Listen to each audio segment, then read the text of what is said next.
Hi, everyone. This is Lead with Who You Are. I'm Dia Bondi, and on this show, we explore and discover what it really means to lead with who you are, and we're doing it with people who embody that. And today, you're gonna love what we have for you. I did. In this episode, we're talking with Taylor Doe, or T-Doe as he's known, creator of the idea of and then moments. In this conversation, T-Doe challenges us to uncover our own and then moments. And while we're doing that, notice who made them possible, because we don't get where we are alone. He shares the idea of keys, people in our networks and the resources we have access to, and that keys are not equal opportunity. Some of us are born with a lot of keys, and some of us are born with very few. And what we can do when we're the one with the keys and we want to give them away. If you're looking for an episode with a heroic story of a self-made man, this is not it. It's way better than that. Let's go. You can ask for more and get it if you ask like an auctioneer. The book, Ask Like an Auctioneer, How to Ask for More and Get It, is coming soon. So go to asklikeanauctioneer.com and get on the list for pre-orders now.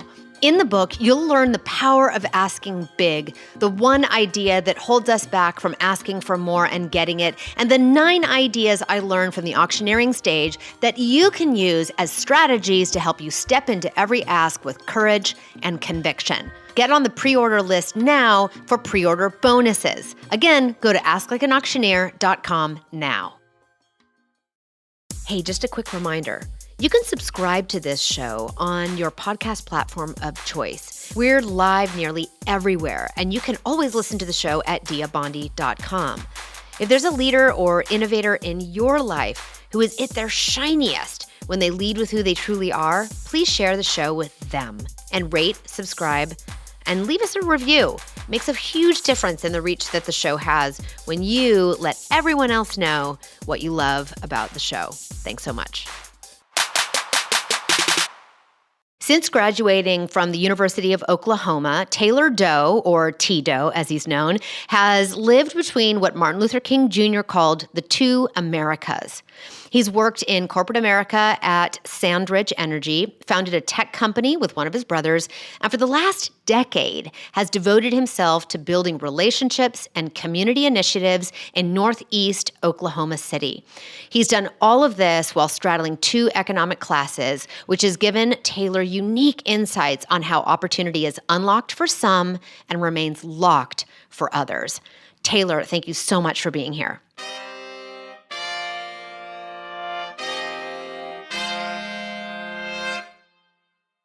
Okay, so before we get going, you graduated from University of Oklahoma, NCAA softball champions yet again this year. Okay, so I have a daughter who's almost 13, and she dreams of being a college softballer. I mean, preferably D1, and she's like, Oklahoma takes it. She wants to go to UCLA, so she's like, Oklahoma takes it again. But anyway, congratulations. Well, thank you. It's actually the softball where they play the World Series is literally right up the street from my house. So, I can kind of see the lights going, and those games are just so much fun.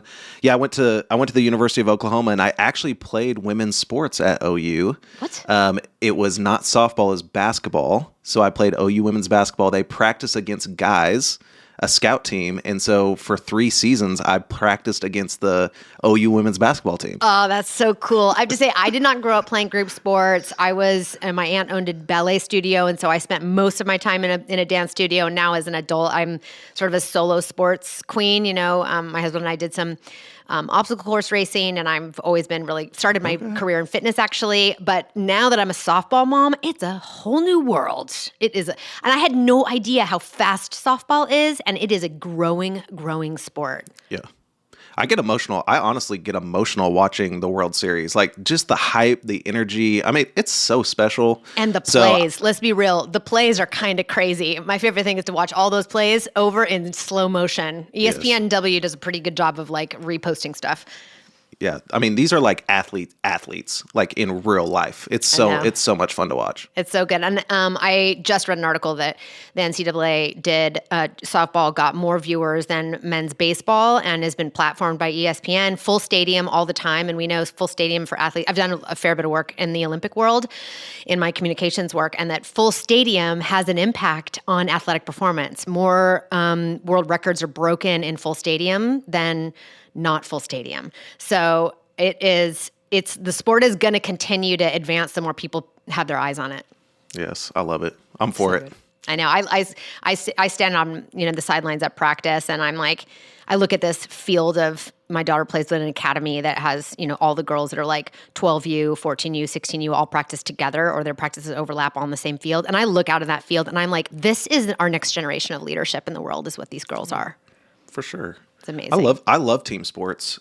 You said that you didn't grow up playing. I grew up playing soccer and basketball, and just the things that I learned through those sports. I mean, I could look back and tell story after story of absolutely moments that grew me into the leader that I am today. So right, and we're going to talk about that. I wonder if sports experiences and the networks that people build in sports become and then moments for them. And we're going to talk about and then moments today. So let's get into it. So for folks who are listening, I found you, Taylor, or T-Doe. I like a good nickname, as you know. I found you from your TED Talk titled "How People Get the Good Jobs," and I'm having you on today to discuss and share your ideas on what you coin and then moments. Now, our audience is a group of really high-achieving people and professionals, often studying the lives and stories of the leaders and high-impact people around them, either people they can reach out and touch or people that they can admire and sort of be mentees of from a distance. So these folks, you listeners, you are folks who take a really like strong level of accountability and responsibility and work super duper hard. And too often it's easy for us as ambitious professionals, as high achievers, as A+ students, as people who want to have an impact, to overlook how much of our success and the success of others that we admire comes from the people around them. We are not self-made. The helpers are here to help. And today I wanted to sort of expose and shed some light on how much nobody is self-made. And that when we acknowledge that, we can actually lift people up, we can lift people around us up, and we can actually be lifted up by others. I want to challenge sort of the myth and the narrative that we have in the United States anyway, which is, the myth of the self-made person. And it's a very fraught relationship, because while we reward and exalt individuality in our culture and personal accomplishment, that can also point to and encourage burnout and cultivate a notion that we do everything alone. And it's not true. So let's get into it. Taylor, I'm so glad to have you here today. Dia, thank you for having me on. I'm excited. Awesome. I'm a fan. I'm a fan of the podcast. Already. That didn't take long. Okay. No, I've listened to some episodes, so I'm here. I cool. love it. So I prepared a few questions, but we're going to see where this goes, and maybe we can just let people know a little bit about who you are. So tell us who you are and what really is on your mind these days. What's got your attention? Yes, my name is Taylor Doe, and as Dia said, I have a nickname. I go by T-Doe. I got that nickname in, I think, maybe the 5th grade, and I graduated high school with people who didn't know my real name. It was just T-Doe, so it's kind of something that has just stuck. I'm an entrepreneur and creator of And Then Moments, and I'm also an avid Whataburger fan. So for people in kind of Texas, Oklahoma area, it's just a fast food joint that serves burgers, and it's one of my favorites. Never once have I had a Whataburger, but I have heard I've gotten a mouthful. Have you heard of it? I have, from other people about how it's like Whataburger, In-N-Out, Whataburger, Yeah. In-N-Out. People say. Okay. So you're familiar. Yeah, I am, because we're in California. I don't think I have a Whataburger within an hour drive from here. Yeah. So talk a little bit about what's got your attention right now. What do you, I don't know, what are you working on? What's on your mind? Man, what's on my mind right now is the idea in the power of storytelling. That's something that I've really been fascinated with in kind of breaking it down a little bit farther is kind of this idea of opportunity in America. Kind of what you had just kind of alluded to was we live in this land of opportunity is sometimes what America is called. And so I've really been like challenging that story and that narrative of kind of that rugged individualism that you talked about in the beginning. And really, I'm really fascinated with the nuance of how people get to where they're at. So I spend a lot of time honestly just asking a lot of questions of people, how they get to where they're at, the nuance of stories, kind of digging and unpacking, similar to what you do in this podcast, which I think is really great. But I'm fascinated and interested in nuance in the details of people's lives. Beautiful. And I know that you're involved, professionally in this world of uncovering and then moments and helping people share their story and sort of break down the myth of the self-made, person. But also you do some work in your communities in Oklahoma. Is that true? And maybe you can just give a little context around what you do with youth in your community. Yeah. So several years ago, I worked for an energy company out here in Oklahoma doing community outreach for them. And they gave me the opportunity to work in elementary schools in Northeast Oklahoma City here. And I would go in weekly and do school-wide assemblies. And it was kind of a hype assembly. We'd talk about a positive word of the month that we'd have. We call it the hot seat. And so we had the hot seat crew, which was our 6th grade leadership development. We'd put microphone in their hand and allow them to speak in front of the students and do all of that. So we had a great time doing that. But that allowed me and gave me a really great platform on the east side of Oklahoma City to build relationships with students, to build relationships with teachers and families. So we're hosting movie nights and bike rides and just all of this stuff around community and relationship building that I'm super passionate about. And once I stopped working in schools, I just kind of continued those relationships. I'd built those relationships over the years and been invited to the cookout and babies getting born and weddings and funerals and all of that stuff. And so have just built like really genuine relationships with people.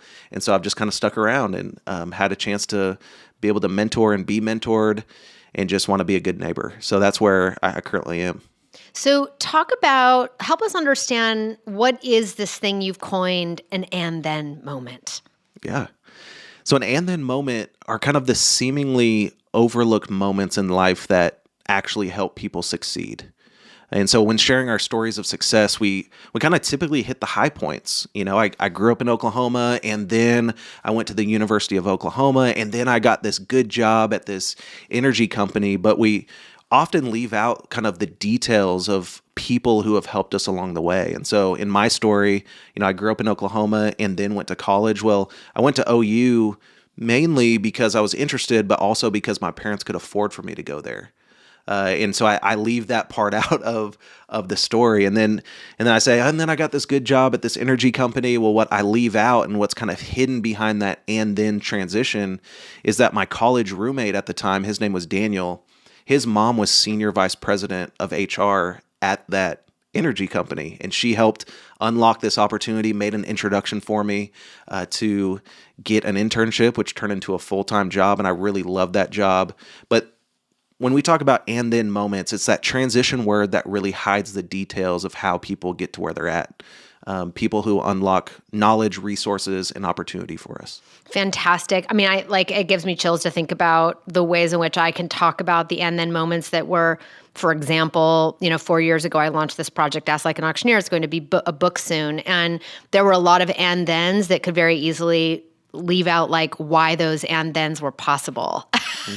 And it's not because I could heroically and individually lift a building or scale a building in a single bound. It was because Sylvie Valou emailed me and said, hey, I heard you're doing this thing. Can you come over to Dropbox and do it with us? It's because somebody said, hey, I'd like to platform that in this way. It's somebody else to say, yes, absolutely. Like it is the people, not necessarily always the actions that I took that made things move forward. I mean, I had to have them.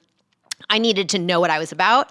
I needed to be prepared to receive what people were offering me. I needed to have the courage to ask, but I also, none of it happened without a fabric of people and communities around me. So I'm just curious, you use this term keys. Can you talk about what the relationship is between our and then moments and the keys that we carry? Yeah. So Even kind of thank you first. Thanks for sharing part of your story there. I'm so fascinated about people's and then, so I like always listen for like little clues and hints. But I introduced kind of the idea and the thought that came about as I was doing these interviews. Was a question that which interviews? Oh, I'm sorry. So I did interviews. I've interviewed a ton of people around their and then moments. I've asked them questions, and interviewed and heard about their life stories and the life details. And through those interviews, I've kind of grabbed these kind of pieces. So as I was doing these interviews and hearing about these stories of success, another question arose, and it was, what happens when people don't have those types of relationships to unlock those opportunities that I've had and that other people that I've interviewed have? Like, it seemed like there was this idea of locked opportunities and unlocked opportunities, and that came through the form of relationships. And so in the talk, I kind of give an example of a key being a person who can unlock that opportunity. And the reality is, in America, we're born with drastically different amounts of keys of where you live and things that you didn't even choose. I didn't choose my parents. I didn't choose the zip code I was born into. Yet there were keys that came to me in a way that I didn't earn. So that was kind of a little bit of what I got into of kind of, I think that's where inequality stems from, and a few other things that we can get into if you want. But that's the idea of the keys of unlocking opportunity for others in our lives. So keys aren't necessarily people. They're all kinds of opportunities we have based on, what our set of keys that are handed to us, when we're born. And I'm guessing, that we can accumulate keys, right? By having the willingness to step into other communities, to saying yes to invitations, to noticing new communities and people in our network and recognizing them as keys in our lives. But what prevents, or I guess, like, once I have those keys, what do I do with them? Good question. There's a few different ways to think about this, I think. One would be my challenge to those who have lots of keys, who are very relationally connected, who maybe grew up in certain communities, who are part of certain networks, is to give those keys away, give opportunities away to people who aren't in your natural circle. I think we're automatically kind of doing that anyway, depending on your view on life. But naturally, we kind of move around and make introductions for people and unlock opportunity, give people chances. And my challenge in the TED Talk, in the TEDx talk, was to invite people to give more keys away. And it's kind of this idea that we live in a society for some reason that believes that it's a zero-sum game with our keys, that if we give too many keys away, we could get to zero, where you kind of hinted at it. It's actually the exact opposite. Opportunity in America is compounding. So when I went and worked at this energy company, I got all of these new keys of people that I worked with. And then people started going to work for other companies, and those keys kind of spread out. And then I would get a call, hey, come over here and do this. And now moving into a new network, which is more keys. And so it's actually the exact opposite of a zero-sum game. Opportunity is compounding in America. It's so interesting that you kind of flip the focus. My question was, once I'm in a new context and there's an opportunity to, gain keys, if I'm the one that doesn't have them, and you're like, yeah, but let's actually flip it and ask, if you have them, what are you going to do with them? Recognizing there's kind of like a moment where you might, okay, this is getting kind of meta, but there's a moment where I might expand my network in a particular way by entering a new role in an organization, by participating in a new community, by engaging in a particular shared activity with other peers or folks that are not like me. Those are opportunities to, see this new group of folks as a set of keys that I actually can use the word use. I can use. But at the same time, it's only like every one of those relationships, every one of those networks, those folks are a key for me, and those folks have their own key ring with their own set of keys. So there's kind of like this moment of recognizing that if you're one who knows you have keys, what are you going to do with them? This show is called Lead with Who You Are, and we talk a lot about, the power of leading with who you are. And that is really related to, like, understanding what kind of impact you want to have in the world and recognizing how many keys we each have on our own key ring and being generous with loaning them out is huge. Yes. In a way that is aligned with our own values and not being stingy about it. Yep. There's some new research that came out of Stanford. I think it's in the psychology department. I'll link it in the show notes. A woman wrote a piece called "Happy to Help." That's sort of the main headline. It has a subheader, but basically what she did is a body of research that showed that people want to help more than you want to ask. So good.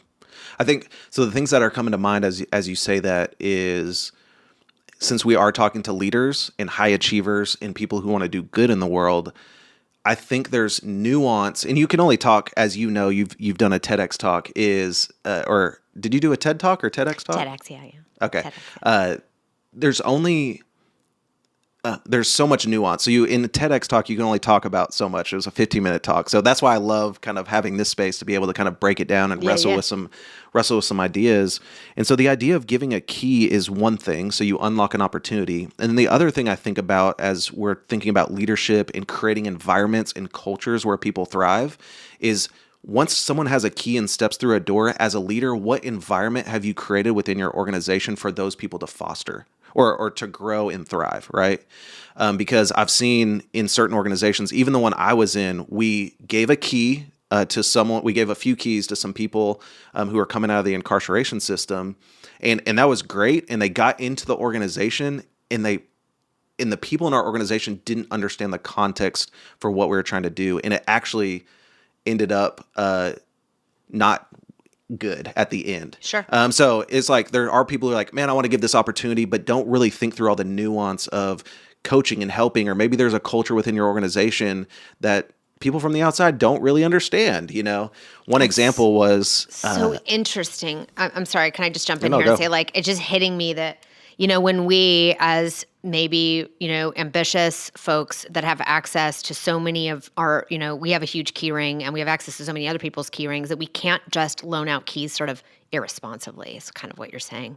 Like we have to kind of take responsibility and recognize the bigness of the gifts that we give to others and that they can actually use it successfully is different than can they just have it. Yeah, totally. And I want to live in a world where I don't have to be as calculated giving out my keys. Like I live and work in environments where we're kind to others. We have a teaching and a learning atmosphere that allows people who are new to this environment to actually thrive and understand kind of the unspoken rules of that. And so, for example, at that company, they were like, hey, you need to go meet with T-Doe, the guys that, we gave keys to. And so I would meet with this guy named Daniel once a week. And he would Thursdays at 2:00. And this guy would show up. Daniel would show up every Thursday at 2:00 on the dot. Okay. And so maybe like the third or fourth week, I turned my second monitor around, right? Because I'm a 2-monitor guy. I turned the monitor around and said, hey, man, you show up on time every week. You just never let me know, like on the calendar. He's like, what are you talking about? I was like, I send you a calendar invite and you can accept or deny the invite or even change the time to work for you. And he was like, dude, that is awesome, And so I'm like, yeah, I know you're like, you help with fleet, so your schedule's kind of all changed. Like, I'm happy to work around that. You can propose a new time and like throw that back at me. And you like blew his mind in that moment? Yes. Yeah, exactly. And so, but the flip side of that is he had a boss who was not understanding of the culture and context of where he came from, where calendar invites weren't a thing until he got to this company. And so he got reprimanded for this thing that he didn't really even know about. And so I'm interested in helping organizations kind of create and foster and see people for their full selves, be gracious and create an environment where learning is great and teaching is in kind of that same boat. Yeah. So, okay. So if folks, founders and leaders who are listening now, ambitious professionals, people who want to manage others later, folks who want to they want to just make a key cannon and shoot it out the window of their office building, I've never heard key cannon before. But you know what I mean? Just load it up with keys, just like fire it everywhere.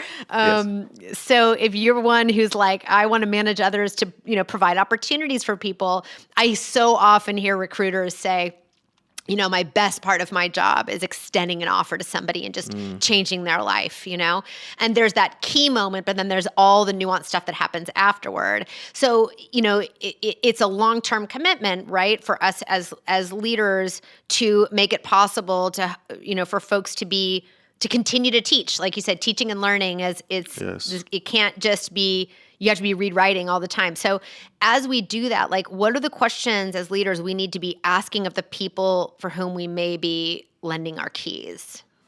Let me take one step back, if you'd let me. Let's dance. Let's dance. A thing that I think about a lot is practice reps and what prepares people for the moment. And so I grew up in an environment, upper middle class environment, where I got a ton of practice reps before the opportunity presented itself. And so, for example, when I got this interview at the good job right after college, I was nervous, but I met with this guy named Greg, and I hadn't met Greg before, but I'd met 1,000 Gregs before, if you know what I mean, right? Yes. And so I came in. Greg is an archetype. Was it like we could pick Greg out of a lineup for sure? Okay. Exactly. I've met Greg before, but I hadn't met Greg, if you know what I mean. Yep. So I go in and I'm a little bit more comfortable. I know the jokes that will land. He feels comfortable to me because I'd had practice reps leading up to this, right? My mom's a doctor. We lived in a neighborhood where there were other kind of influential people and people of kind of maybe a quote unquote higher status or whatever people want to label that. And so I'm very comfortable around authority and people in those positions. So when I got there, I had 1,000 practice reps to be able to capitalize on that moment. And what I see is that there's actually a deficiency in practice reps for certain communities across our country and even in Oklahoma City, that you just haven't got practice reps to know what you're looking for to be able to capitalize on this moment. So what we also see, and what you're saying, is when you create this cannon on top of your building, right, and you shoot these keys out, you also have to have the understanding and the humility and the empathy to say, man, there might be people who catch these keys at the bottom of our building that didn't have the same amount of practice reps as other people who might be coming through our doors. And that's where we disqualify people really quickly and actually miss a lot of talent, is because we have that disposition if things don't kind of fit nicely. That's beautiful. I love this. I love, I really practically, I'm like, then one of the questions, I started with the question of like, all right, for leaders who are shooting keys out of their key cannon, what, like, how do we help people be successful? The question then is like, what reps can we design for you that let you make mistakes and gain practice and muscle memory before the big high stakes show moment? Where do we create opportunities for people to listen in on meetings that are critical to learn the language so that they're not named, Dr. Stacey Blake Brown, she's a mentorship expert and a professor in this space, and she talks about not being pegged as the one not knowing. Well, as leaders, we can help people not being pegged as the one not knowing by giving them reps, by just participating, listening quietly in high-stakes meetings that they will then be participating in later so that they can learn that language and never be pegged as the one not knowing. There are opportunities for us to get practice reps in where if we break something, it's okay, such that when it's time to actually balance the plates that are spinning, they might get chipped, but not completely broken, and turning into, exactly as you point to, a disqualifying event. Yep. And so I'll even add a word on in front of that, is low stakes practice reps. Beautiful. Right? The low stakes where it's okay to fail because we all do, but you just got a practice rep and now you'll know when it comes. We kind of started off and had a little small talk about OU women's softball. And I think about this analogy a little bit of batting cages when I think about practice, right? So imagine kind of two batting cages being next to each other. In batting cage one, the balls are spitting out, every 10 to 15 seconds. And then batting cage number two, the balls are spitting out every minute, right? I grew up in batting cage number one, where I get to feel the grip of the bat. I get to swing. I get to do all those things. I know the consistency of these opportunities that are kind of coming my way. And then I work with students and know families and people who are in batting cage number two. And when you live in batting cage number two, you grip up on the bat and swing as hard as you can when a pitch comes. And as you know, with your daughter playing sports, that's not a good strategy. You don't hit home runs when you are trying to knock this thing out of the park. It's actually a good way to hurt yourself. It's actually a good way to hurt yourself. It can become a disqualifying event. Exactly. But when I live in that world of not knowing when the next opportunity is going to come, when that next pitch is going to come, I have to live that way. And so people who are in batting cage 1 will look over to batting cage 2 and be like, why is this person swinging so hard? It's like even one of the micro nuances of this idea is the idea of the coffee meeting, right? I don't know how many coffee meetings you've had, but that's a good time to get to know people and do all of that. Well, people who live in batting cage 2 feel like at a coffee meeting, they need to present the ask right then, because I don't know the next time I'm going to meet with Dia Bondi, right? She is a go-getter, all this stuff. And as soon as you make the ask, it changes things. Now, there's other nuance to this of when I go meet. What is the ask? Tell me about what the ask is. It might be for a job opportunity. It might be to invest in my startup idea. It might be to give me an opportunity to try something that I haven't tried before. Now, a person who grew up in batting cage 1, I know that I don't need to make the ask at our first meeting because I have other opportunities down the road. So I get to foster a relationship together before I need to make that ask. Ooh, are you ready? Okay. So you want to fight, Taylor? Let's fight. Let's go. So I get that. And, for folks who are, so this is a little bit of a tangent around asking, like, I think we can also teach other people about what kinds of requests they might make outside of the really big one. That's good. Like there is a massive gradient. You don't have to at that first coffee meeting ask for the $1 million investment, but what other strategic asks might we make, or might we help the people who have received a key from our key cannon make that helps them grow the muscle they need to step into batting cage 2? So, when we think about, I'm in the world, my forthcoming book, I'm in the world of helping people ask for more and get it, but more doesn't always mean the biggest thing that is at the end of the road. You're going to make 1,000 little asks along your way, but when you make those little asks compared to the big ask, we want to make sure you're not leaving any opportunity on the table. So sure, maybe at that first coffee, it's not it's that first coffee. It's not, can I have $1 million investment in my dog washing startup? But instead, it's, can I ride along with you, in the day and get exposure to how you talk about business in the world? Will you teach me something? Asking someone to teach you something is a huge way to spend time, deepen connection, and gain something that has a lasting impact. And so I think, this idea of giving out a key and being really mindful and mentoring other people on how all the things they can ask for outside of the biggest one along their path is a really critical dance. That those two, those are two sides of the coin that we as leaders can mentor others when they're learning to understand how to get the most out of a key they've been given. No, that's so good. And I just will echo and maybe add to that. I think in specific communities, when you sit with someone of that importance or who has opportunity, that desire to ask right then, not knowing when that next meeting is coming, I think is something that we economically have forced people into, right? Because it's your one shot, this is your one chance. Being able to play the slow game is a privilege. Beautiful. What a beautiful articulation.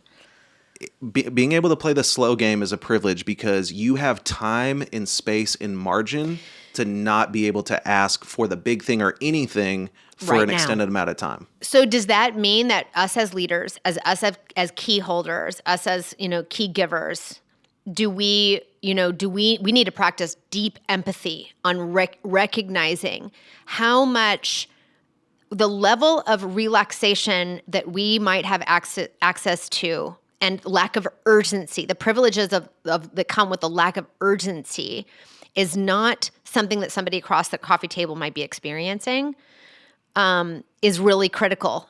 And, I don't know where to go with that, except that I think. I mean, I can pick up because you're setting me up. is I think in order to get to that radical self-humility and empathy is to understand your story. And so that's why I am introducing this concept called and then moments, is because I want you to identify the people and the points in your story that allowed you to be to where you're at today. And so I think there's naturally a level of humility that comes with that to say, okay, it was my, second grade teacher who unlocked this. It was my basketball coach who unlocked this. It was my fraternity brother's mom who unlocked this. And because these people have done this for me, I want to do this for others. Yes. You're saying that like when we get into a relationship with our own story, we can tap an empathy that lets us slow down and maybe notice what an unlock we can be for someone else. That's 1,000% it. On their terms, in their context, in their set of understandings, in their right where we're meeting them where they are. Yep. And the challenge is, and the reality is we still live in a society that is segregated both by class and by race. But another way to put that is we're segregated by people who have lots of keys live and work around people who have lots of keys, and people with few keys live around and work with people with few keys. And so we kind of, opportunity is siloed in that way.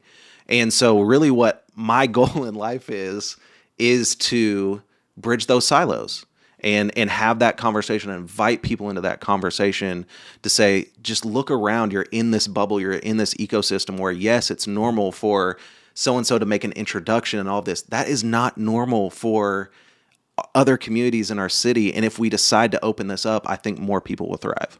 Okay. So help me flex my muscle. And I don't know if this will make it into the final episode, but I walk around with a lot of, I just posted last week about like being specific with the people that have been keys for you. You're giving me new language. I didn't say it this way.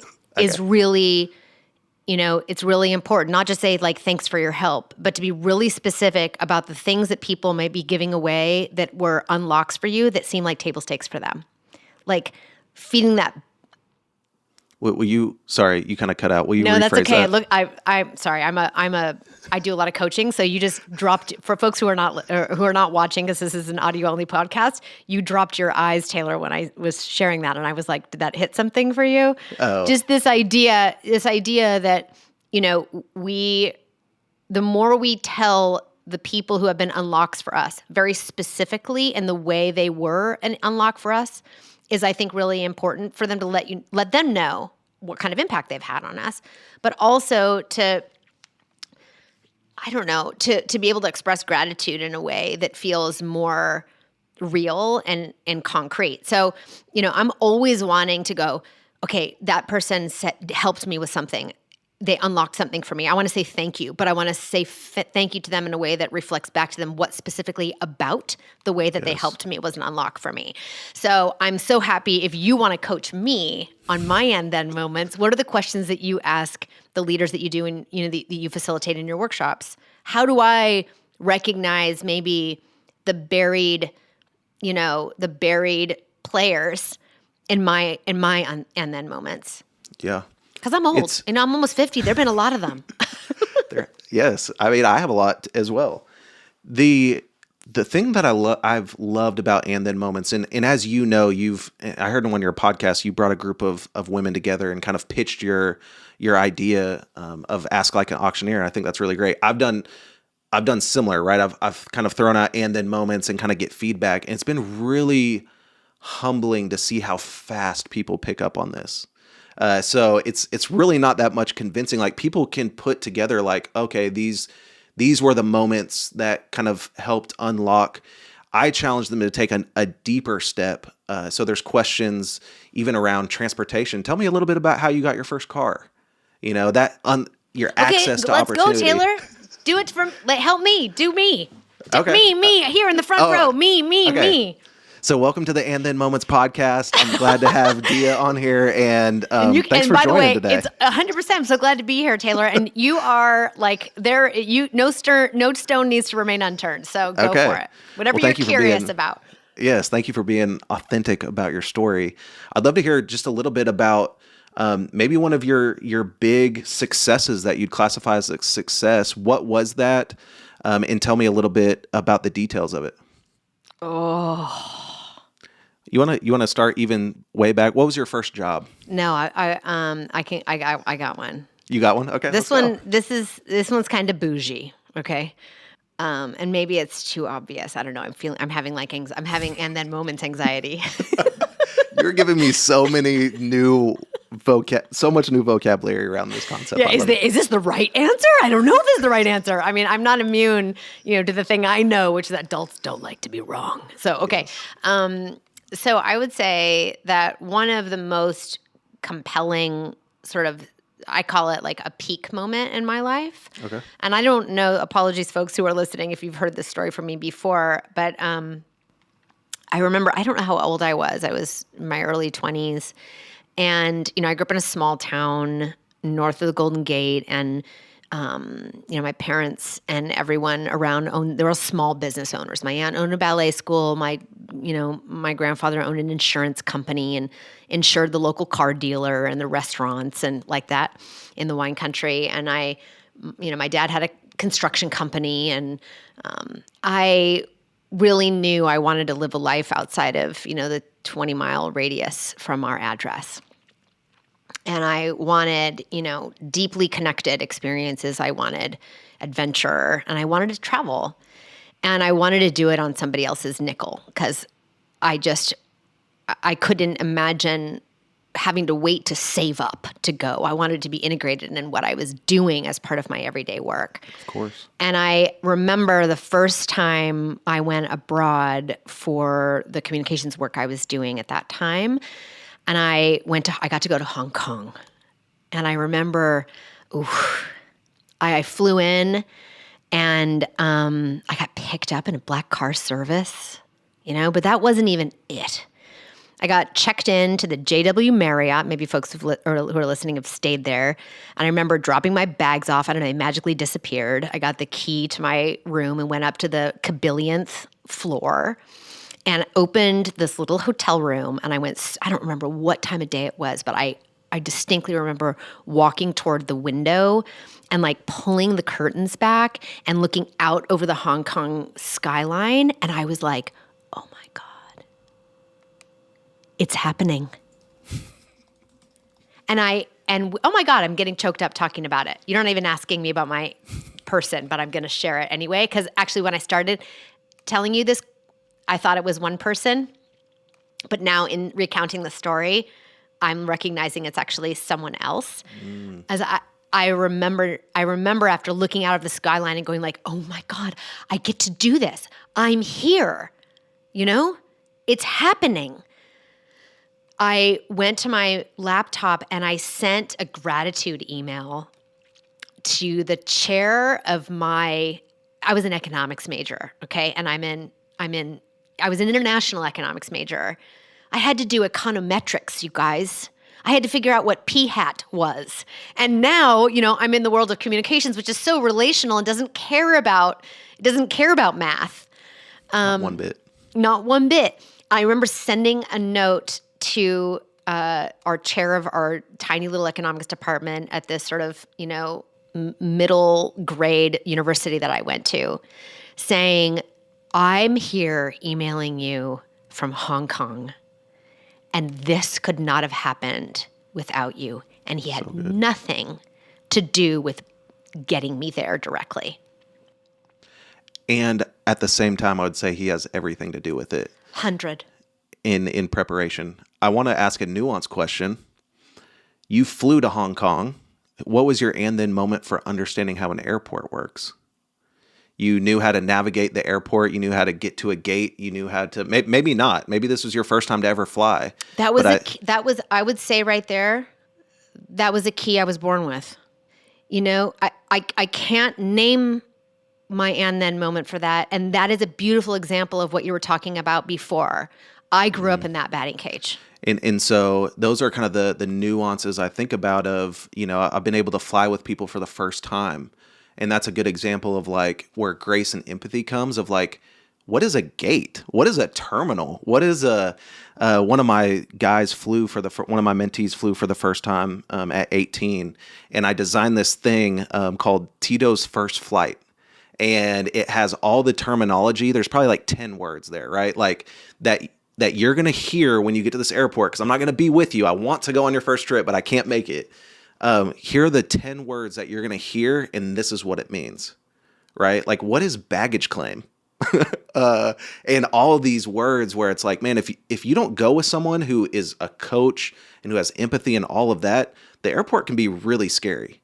And you can translate the airport to your business environment today, right? That's just an analogy for your work environment, for where you work. And so if we are going to be people who genuinely care for others, you're going to think about the signage that's on your building. You're going to think about the initial emails that you send out. I mean, just all of the nuance that helps people understand and be acclimated to the culture that you've created. It's really interesting to kind of think about those nuances. So you making that legend for that kiddo, you want to talk about leading with who you are. And so what I love about your story is we could backtrack all of that, right? How did you get that job? What was, was it a cold resume? Well, what was on your resume that made you look good? It's like, so it's been awesome to unpack these stories. The two things that I'll say is, one, I want to thank you for sharing that. What I've found in all of these interviews is that it takes vulnerability to share this stuff, right? I'm interviewing people who say, hey, my parents gave us $10,000 as a down payment on our house. And literally you, T-Doe, and my parents and my wife are the only people who know about that. The only people. Yet this person might be the same person that says, hey kid, you need to work hard and pull yourself up by your bootstraps, right? It's like, well, you haven't really acknowledged these other things that have propped you up, the most minute things that are there. So what I found is vulnerability fosters vulnerability, right? And that's Brene Brown all day. What I've seen is as people have raised their hand in these seminars and when I get to speak and they share their and then moments, it encourages other people to share theirs because it says, hey, you're safe here to share those stories. You're safe here to share that you've not done it on your own. Exactly. Because there is a fear and a real shame. Shame has bubbled to the top of these interviews that said, I felt like an imposter because my dad called the governor and I got an internship on the Hill. I feel ashamed because my roommate's mom was senior vice president and that's how I got here. People are walking around with a lot of shame tied with their stories of opportunity. And what I'm trying to invite people into is to say, hey, I hear you. I come from that world. It's okay. But what are we going to do with it right now? And I need you to tell your full story because I have kids out here in these schools and in the streets and in my neighborhood who think that it's just hard work and grit because that's what the American dream has said. And that's just not true. So what is your invitation to us who are listening today? My biggest invitation is to really take time and sit with your story. Like, I know that people catch on to and then really quick and they'll think of one or two names. But if you really sit down and process these stories of your life story and attach people to that, I really invite people to take a little bit more time than just kind of the initial understanding of what an and then moment is. On top of that, I was literally at dinner last night. I got to speak this morning at the governor's mansion about and then moments. It was a really great time. There was kind of a speaker's dinner last night. And this lady had seen the TED Talk, was like, last week, my husband and I talked through our and then moments. And I realized that there are and then moments from 3 generations ago that is the reason why I'm in my seat in the Department of Human Services in Oklahoma. She had literally gone back. And so we hadn't got into it in this episode, but there's generational and then moments. And I kind of share that in my TEDx talk is I found the name of my grandpa's big and then moment in the 1940 census. And what's really cool is that someone saw the TED Talk and did some research, and I got to talk to the family member of my grandpa's and then moment. It was a really cool kind of full circle moment for me. But if we take time, the invitation is to really deep dive into your own story. T-Doe, what can people do with you? Where can they find you? I am on the Instagram. I'm on LinkedIn and website www.andthenmoments.com. Like Dia said, there is a TEDx talk. I would love for you to watch that and then reach out, share your and then moments with me. I love hearing stories. And I'm honestly pretty early on in this journey. So I don't have a lot of content out around the topic yet. I have kind of this scheduled out. I'm kind of in the beginning stages of really inviting people into this, I would say, deep work. So I'm excited about doing that.